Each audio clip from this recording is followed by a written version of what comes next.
When you look to spend over 10 grand in a sports watch that also doesn't really have any precious metal feel or presence in it, it's fair to look for little things to please your eyes. And then, although we do want to add a sports, or more precisely a professional model to our collection, we really would imagine wearing these watches for actual sports or professional activities like diving, exploration or surfing. Now the question is, why would you want to buy or wear a professional watch when clearly you won't wear it for sports? And the answer to this can be very interesting or boring. Sometimes you buy it purely for investment and future value. Sometimes you buy that watch to mark life's milestone. You will buy it to take pleasure in little things in life, or you buy it to make a memory in celebration of your success. Sometimes you buy it purely for aesthetics, and if that's the case, every millimeter of size means a life to you.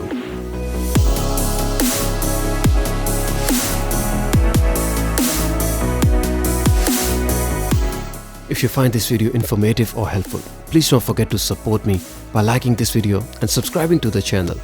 I don't review watches to market them, and what I share here is purely my opinion based on biased perspective. I don't make videos to sell the watches. I make videos because I love watches.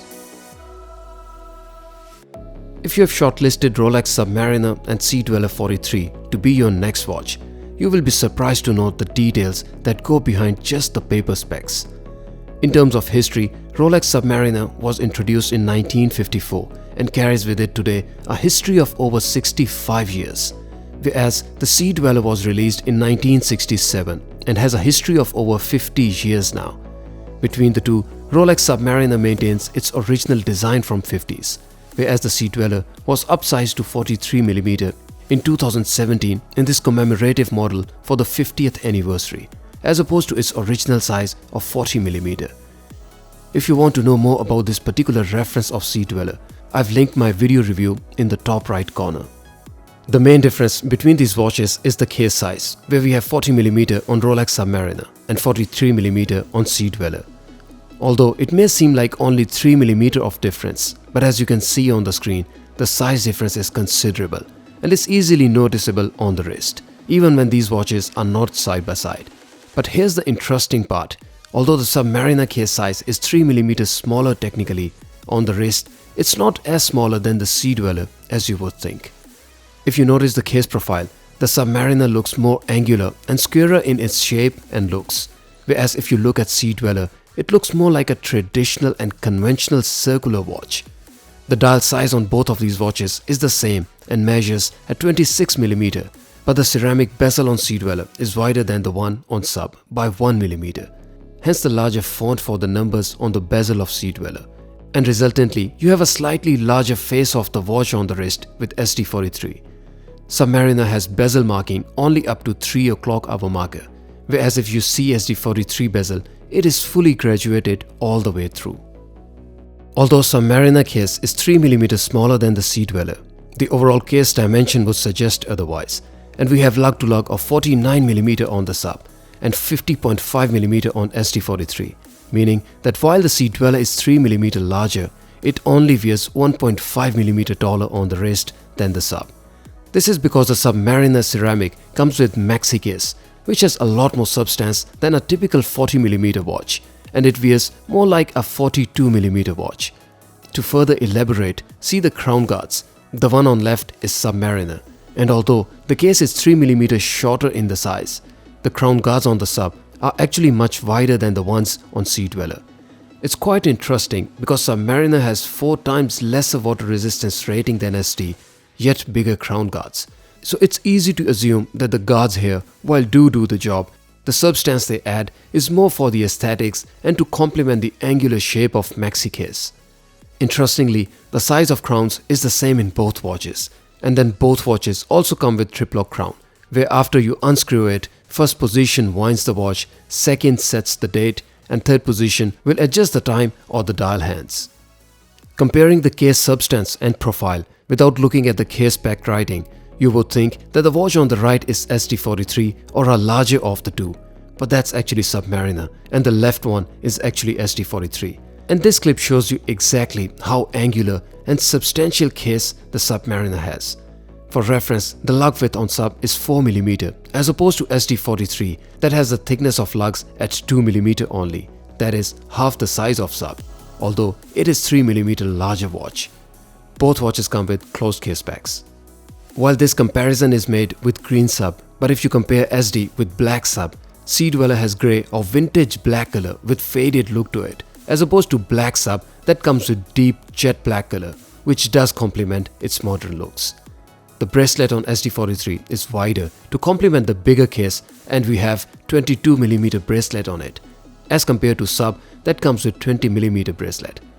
The bracelet tapering continues with the same ratio, and resultingly we have 17mm width at the clasp on Sub versus 19mm width on the Sea-Dweller. Both watches come with glide lock mechanism in the clasp, which is one of the best clasp systems in the market. Looking at the difference of 2mm only at the width, you may think that it's not noticeable, but it is, and you can feel it on the wrist even when these watches are not side by side. The greater depth rating on the Sea-Dweller means that the watch comes with slightly thicker case, and we have 15mm thickness on the Sea-Dweller as compared to 12.5mm on the Sub.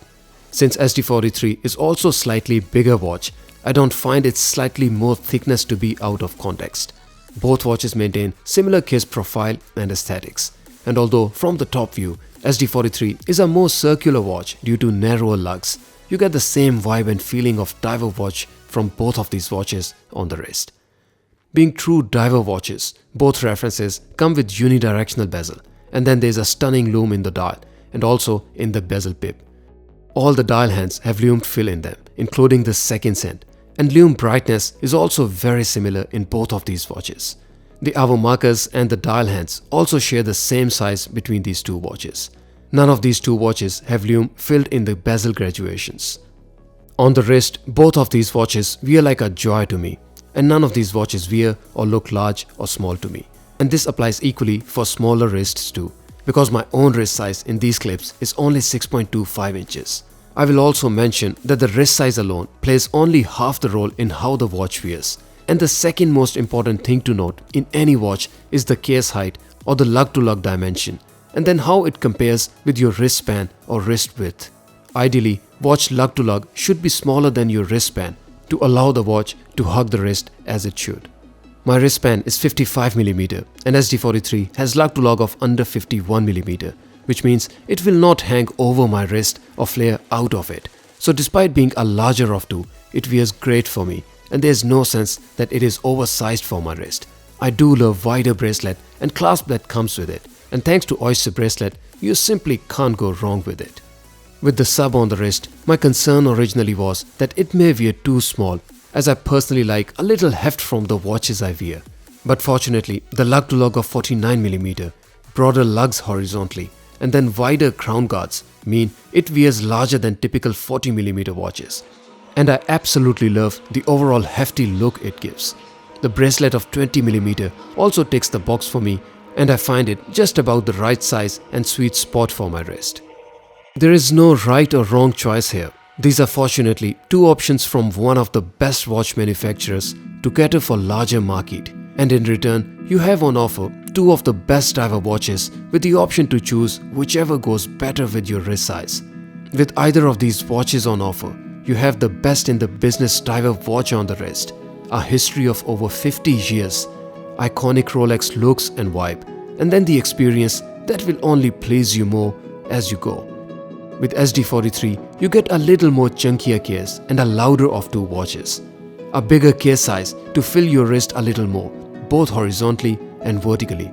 And then the red text on the dial that makes this 50th anniversary model actually a very special piece.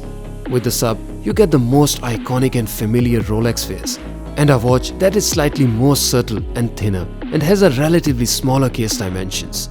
But the most recognized watch face amongst any community, even outside of watches. If you're choosing one between these two watches, let me tell you, no matter what you decide, you are one step away from owning one of the most timeless watches to exist.